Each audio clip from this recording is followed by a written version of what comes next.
Well, greetings once again from Wisconsin, and today I'm at the St. Clement Cemetery, which is just west of Lancaster. The reason why we're here today is all because I'm just here to talk about a story or something with my ancestors.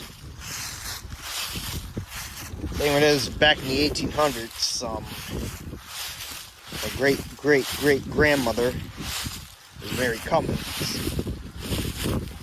And, she was 3 out of 14 siblings that survived. And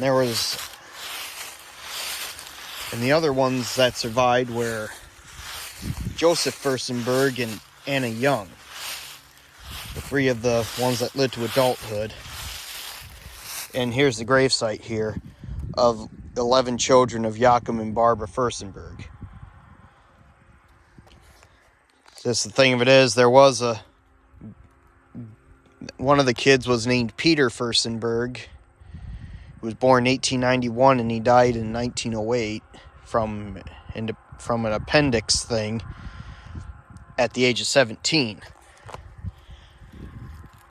But, 10 of these kids here all died when they were infants, like a month old or so. 10 of them because of an Rh blood factor. And back in those days, they didn't have any ways to treat them or anything. So them kids were basically just on their deathbeds.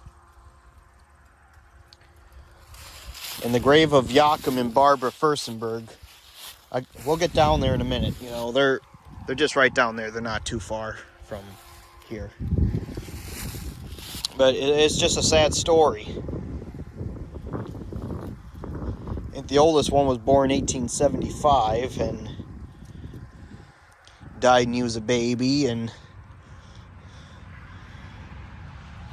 the thing of it is, my great-grandma Mary Cummins, she was the oldest one out of the bunch that lived to adulthood. And Joseph Furstenburg was born in 1884. He's not buried in this cemetery. He's buried in Platteville. He's buried over in Platteville. But he was born in 1884 and he died in 1969. And Anna Young, she was the youngest out of the ones who survived. 1893, she died in 1971. She was born in 1893. My great-grandmother, Mary, she was the oldest one out of the bunch. She was born in 1879 and died in 1976 at the age of 97. So she actually is the one that lived the longest out of all the kids.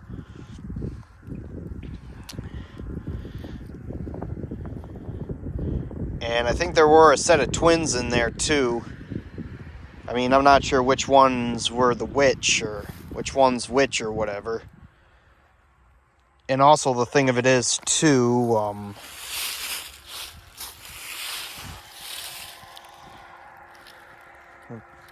kind of forgot what I was going to say. Over there is Barnhard Furstenburg, which I think was the uncle of the kids. There's his tombstone right there. Yeah, the thing of it is, what I was going to say too is, there used to be a big tree right here, a big pine tree, and there were little stones that were gathered all around the pine tree. There were the tombstones for the kids. But they must have took the tree down, and they took the stones out with it too, so that's why we ended up getting this stone for them. Here lie the 11 children of Jochum and Barbara Furstenburg. Be better just to get that stone instead of putting a big stone up with the name of the 11 kids or so.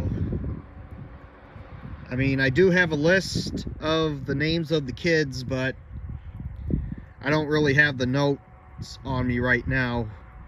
On findagrave.com I went on and I was actually able to find the list of the names of the kids or so. But yeah, it's quite a long name to list or so. I mean, 10 out of 14 kids died when they were, just babies. Like about a month old or so.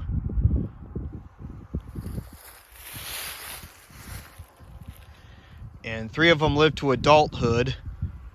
And 1 of them died when he was 17 or so from appendix burst or something. Of course, they're very appendicitis or so. I mean, they really didn't have much of a cure back then either, in the early 1900s. But the youngest out of all the kids was a baby who I think lived like a day, for only 1 day, and she was born in 1898 when I last read. So the oldest one, the actual oldest of the kids, was born in 1875 and died in 1875 after a month of birth. And then you go forward to 1898.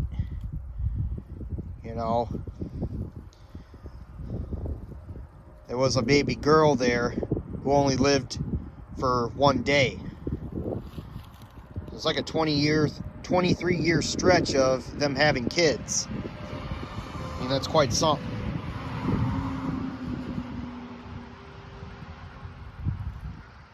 I mean, they wanted to have, I think, more kids than 3, but it's just, the thing of it is, they have 14 kids total, but 3 of them lived to adulthood, and 1 died when he was 17, and 10 out of 14 of them died when they were babies after a month old because of an Rh blood factor,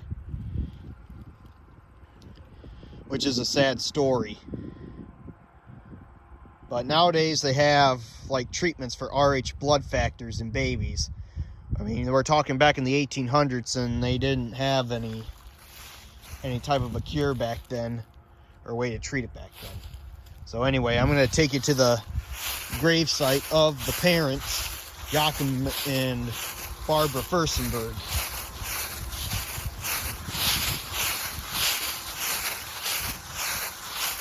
And there's kind of some sort of history kind of with the couple, and I really don't want to get into that, really. Kind of personal family history. I mean, Jochum wasn't the nicest man on the face of the earth. I'll say that. Kind of had a drinking problem back then. But I just don't want to go too far into detail of that, okay? But the gravesite of Jochum and Barbara Furstenburg is down this way.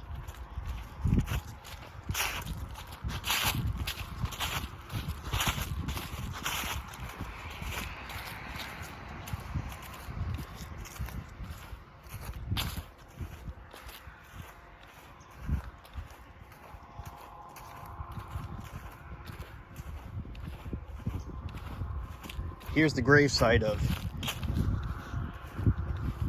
Jochum and Barbara Furstenburg.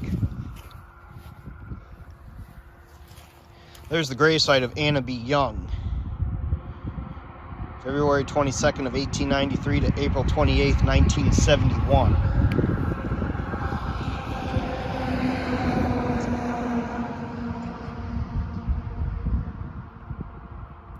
There's Jochum and Barbara themselves. Jochum, 1843 to 1915. Barbara, 1851 to 1919.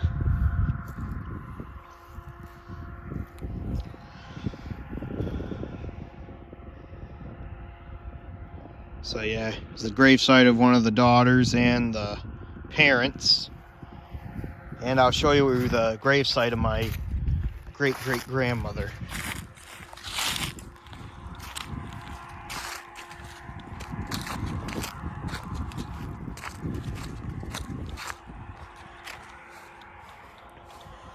Yep, this is my great-great-grandmother. She was the oldest out of the 3 that lived to adulthood. Born 1879, died 1976. That was Mary Cummins. The husband Hollis, which was my great-great-grandfather. Duh. Forgive me for that.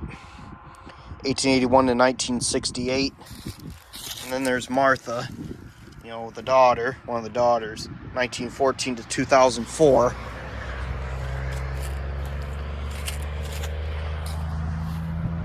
Marlene Ellis. She died when she was 2 days old. She was the daughter of Gertie Ellis, which was another one of the daughters. 1902, 1999, Oswald, and then Gertrude, 1911 to 2007. This would be my great-grandmother, my great-grandparents right here. Nathan C. Hall, 1908, 1978. V. Francis, 1908 to 2008. She died a few months shy of turning 100.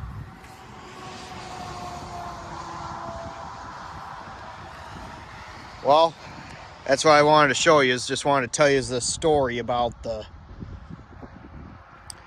children of Jochum and Barbara Furstenburg and that, and show the gravesite, for them, and as well as the other kids. The only gravesite I haven't showed you was Joseph Furstenburg, because, the only boy that lived to adulthood. Because the thing of it is, he's not buried in the cemetery. He's buried over in Platteville, in one of the cemeteries over there. So, but Joseph was born in 1884 and he died in 1969. So I just tell you that. Well, this is my video here of the story of the children, Jochum and Barbara Furstenburg, and sign off for now.